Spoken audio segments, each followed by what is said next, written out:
Welcome to this installment of supplemental lectures provided by PNC's Concurrent Enrollment Program. My name is Alexandra Kindle, and I will share some information with you that comes out of my History 151 course at Purdue University North Central. This is the third part of the lecture about the American Revolution in class. Part 1 is specific to the historiography, while Part 2 examines the pre-revolutionary protests through this lens. For today, we will be focusing on the American Revolution from just before the events at Lexington and Concord. Just a reminder that this lecture will not be all-inclusive, but is intended to give you a critical perspective about the facts in your textbook. This lecture will not walk you through the entire revolution, but it will give you ideas to think about and discuss with your instructor. With the protests in places such as Boston, the elite emerged as the voice of the colonies. They interpreted and broadcasted dissent to the middling folks and among each other through the committees of correspondence started by Sam Adams. The elite excelled at directing colonists' ire at the king and parliament and developed a collective identity to effect united action. At first, this united action was in the form of tea parties and boycotts, but later this identity would be used to fight the revolution. Prior to this, colonists' identity was based on their specific colonies and their status as British subjects. But for the founders, they understood that to make any kind of change, the colonists had to feel an adversarial relationship between themselves as colonists and those on the island. Simply, the founders helped to create an us versus them identity. While in some interpretations this becomes a basis for the righteous revolution against tyranny, it was actually quite radical at the time. Radical because colonists were seizing power from the royal governments. What would make you angry enough to stop paying taxes and then start protesting loudly? Through the correspondence committees, the colonies banded together to protest the intolerable acts as a menace to the civil liberties of every colony, not just Massachusetts. It also allowed the elite of the colonies to communicate and meet at the First Continental Congress. After Parliament passed the so-called intolerable acts, Thomas Jefferson brought a resolution in the House of Burgesses to institute a day of fasting and prayer on June 1, 1774. That was the day that the port of Boston was closed by the English government. He and several others went down to the Raleigh Tavern and drew up the resolution to start the First Continental Congress. Other colonies did similarly, and Massachusetts suggested meeting in Philadelphia. Delegates from all 13 colonies except for Georgia met in September 1774, and the 55 delegates from these colonies had no legal authority, but continued nonetheless. These were men with land, wealth, and education. They had much to protect and thus a vested interest in making sure Parliament passed no laws that hurt their operations. At Carpenter's Hall, these men endorsed a statement of grievances, worded moderately but demanded a repeal of all oppressive legislation since 1763. 1763, of course, was the end of the French and Indian War.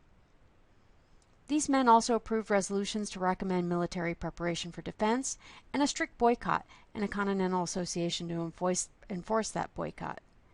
The delegates agreed to meet in spring, which meant that 1, they would expect progress or change of action, and 2, they helped to form a continuing identity. John Sullivan, pictured here, authored the delegates' list of grievances. He is an example of the elite who met at the First Continental Congress. As a lawyer, he knew the law and had the time and education to protest Parliament's policies. He had several brothers. One served in the Royal Navy and another served as governor of Massachusetts. Later, the governor of New Hampshire appointed John Sullivan to be a major in the militia. The Declaration made clear to its readers that the colonists remained loyal to the Crown, yet rejected Parliament's authority to tax the colonies. Some earlier grievances were reiterated, but all in all, at this point, there was no war and nor a fight for independence. With the authorization of the Continental Congress, colonists, especially in Massachusetts, started arming for defense. Parliament did not appreciate this, and the British General Thomas Gage was given the task of arresting the hotheads and eliminating stores of gunpowder in the towns outside of Boston. To Gage and members of Parliament, these were colonists behaving badly, and Massachusetts was considered to be in a state of rebellion. There was no need for them to have stores of gunpowder. Colonists William Dawes and Paul Revere beat Gage after his departure from Boston, after the departure of Thomas Gage, that is, and the Minutemen were waiting there for the British troops to arrive with their big red uniforms on. Colonists formed militias to protect their communities from foreign invaders. Consider that in addition to the English, the Dutch, the Spanish, and the French colonized areas of North America, and there were hundreds of surrounding tribes. Militias played important roles in protecting the colonies. The Minutemen were a select group of militia members known by their commanders for their enthusiasm, reliability, and physical strength. They were often young and arrived first at the battle sites. These were the ones waiting for the redcoats marching in from Boston. With the shots fired at Lexington and Concord, a war started and put the colonists on the road to independence, although keep in mind they didn't know that at the time. Colonists, farmers, and artisans faced the cost of war, both human and financial. As they did, the words of the elite and men like Thomas Paine resonated with them. Moreover, by the summer of 1775, neither the king nor the members of Parliament were willing to listen to colonist demands. The soon-to-be founders left Philadelphia to secure their homes for the winter, and many found that their neighbors and friends were open to the idea of independence. In the spring of 1776, the colonists returned and began comparing notes.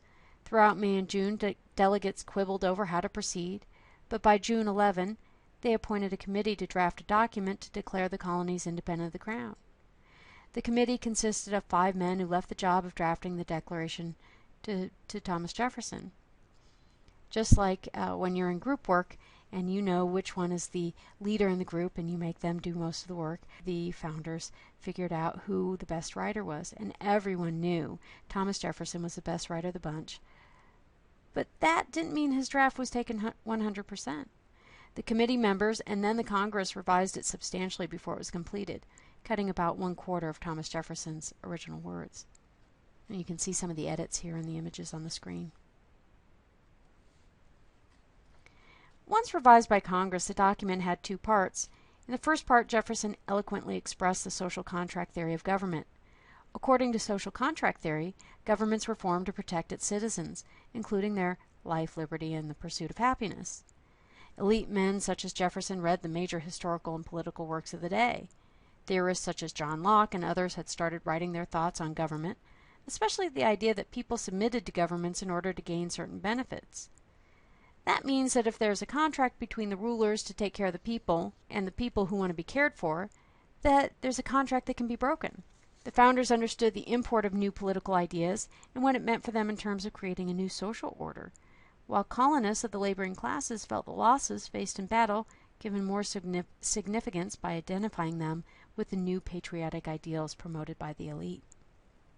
If there was a social contract between the governed, in this case the colonists, and the government, king and parliament, then of course it could be broken. So the founders also listed a set of grievances. You can read the document in its entirety online or in your textbook, but I've pulled out a few lines that I thought were overtly dramatic. The founders knew that this document was necessary to point out the purpose of the war for the men fighting in the militias and for people in the towns. The founders needed as many colonists as possible to be the support base for the revolution. They would be the ones to fight for independence, provide supplies for the troops, and back the founders in their political goals. Grievances based on the differences between virtual representation and direct representation did not quite have the drama that these people would fight for. And if you are unclear on the difference between virtual representation and direct representation, please check that out online or in part 2 of this lecture series. But words like death, desolation, and tyranny were things that ordinary colonists could get angry about. The founders were the masters of spin. There are numerous events that we could talk about to demonstrate the differences between the elite and non-elite experiences during the Revolution, but the discussion of historiography and events so far are meant to help you reconsider any event through this lens. One last moment, however, is worth discussing. Since we have spent much of our time with the political ideas, we will finish up this section by considering a part of the war itself, the wintering of the colonial army at Valley Forge. Just might be one of the most famous events of the Revolutionary War. There are numerous paintings depicting the moment, but the story is far more tragic than the popular image of it. During the winter of 1777 and 1778, Washington's troops made camp at Valley Forge in southeastern Pennsylvania. It provides us with an example of the mythical power of the moment, but the central ironies of the Revolution. So what did you learn about Valley Forge so far? Valiant patriots starving in fighting conditions, trying to survive to fight for the cause another day? Well, that's how I learned it. Washington chose Valley Forge because this area provided more wheat, grain, and livestock than any other area of its size. The farmers there provided food to the city of Philadelphia, and Washington wanted to take advantage of the abundant foodstuffs and deny them to the British. But there at Valley Forge, the soldiers, mostly the poor of the region, suffered without the food, clothes, and blankets that they needed. Washington's army suffered for many reasons. The British had gold to pay for goods. Or I should say the British regulars had gold to pay for goods, while the Continental Army only had inflated dollars. Even patriots accepted the British regulars' gold. Without shoes, marches were marked by blood on the snow, which saddened Washington and anyone who witnessed it. Soldiers starved, they got ill, and thousands died in the middle of abundance while locals traded with the enemy and Washington begged Congress for more money. But Washington was able to get a good quartermaster and an officer to drill his ragtag men into good soldiers. Glory of the cause did not win the day, but hard work and good choices in leaders. So while this story does not seem to be so much about class, it does give us insight into the problems of the elite building a revolution for political and economic purposes, while trying to rally the rest of the colonists who had different experiences based on their economic and social positions. So, in essence, it really is about class. As an instructor at a regional campus of Purdue, I get students with a variety of knowledge, skills, and abilities. But overall, in my experience, most high school students believe they understand the issues of the revolution, but they have been given a simple story about the righteous revolution against tyranny. In the next few slides, I've listed some of the problem areas that we have to debunk in my classes. This is a good review for our purposes of the differences between popular memory and the consensus school of historiography versus the more complex interpretation that broaches class differences and economic interests of the Founding Fathers. So here you can see pretty much what we talked about in the second part of the lecture series that I'm working on here. We discussed several of the protests in different perspectives, but one last thing to consider is the fact that those rebelling against the government went down in history as patriots, and the Loyalists seemed to be the snakes in the grass during the fight for freedom. Had the revolution failed, the colonists who rebelled would have been traitors to the crown, and the term loyalist would have had a better connotation. A truth of history is that the victors write it. Yet the colonists succeeded, and they had to create a brand new government from scratch, because the founders who railed against the king's tyranny could not just recreate the monarchy. The founders went back to their states and created new state governments and formed a loose confederation of those states to do national business. You can explore the building of the first national government and its replacement by the Constitution with your instructor, but keep in mind that it is easy to view American democracy as inevitable because the colonists won the war. But there were several instances where things could have gone differently. The king could have accepted some of the colonists' terms prior to the Declaration of Independence. The colonists could have accepted the royal pardon offered by General Howe prior to the Battle of Saratoga. And moreover, the British Army could have sent a stronger force of arms to actually beat the colonists. In essence, Parliament sent their D-team. Lastly, students tend to focus on the phrase, all men created equal in the Declaration of Independence. But the result of the Revolution left many Americans unequal.